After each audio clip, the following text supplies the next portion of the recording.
خاندان پیدا کرے اور پھر اس کو دوبارہ بنائے، کہہ دو کہ اللہ ہی پہلی بار پیدا کرتا ہے، پھر وہی اس کو دوبارہ پیدا کرے گا، تو تم کہاں اکسے جا رہے ہو؟ قل هل من شركائكم من يهدي إلى الحق قل الله يهدي للحق أفمن يهدي إلى الحق أحق أن يتبع أم من لا يهدي إلا أن يهدى فما لكم كيف تحكمون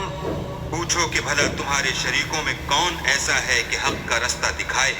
کہہ دو کہ اللہ ہی حق کا رستہ دکھاتا ہے، بھلا جو حق کا رستہ دکھائے وہ اس قابل ہے کہ اس کی پیروی کی جائے، یا وہ کہ جب تک کوئی اسے رستہ نہ بتائے رستہ نہ پائے؟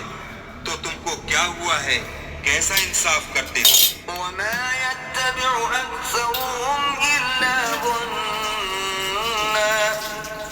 إن الظن لا يغني من الحق شيئا إن الله عليم بما يفعلون اور ان میں کے اکثر صرف زن کی پیروی کرتے ہیں، اور کچھ شک نہیں کہ زن حق کے مقابلے میں کچھ بھی کارآمد نہیں ہو سکتا، بے شک اللہ تمہارے سب اعمال سے واقف ہے۔ وما كان هذا القرآن أن يفترى من دون الله ولكن تصديق الذي بين يديه وتفصيل الكتاب لا ريب فيه من رب العالمين اور یہ قرآن ایسا نہیں کہ اللہ کے سوا کوئی اس کو اپنی طرف سے بنا لائے، ہاں یہ اللہ کا کلام ہے، جو کتابیں اس سے پہلے کی ہیں ان کی تصدیق کرتا ہے، اور انہی کتابوں کی اس میں تفصیل ہے، اس میں کچھ شک نہیں کہ یہ رب العالمین کی طرف سے نازل ہوا ہے۔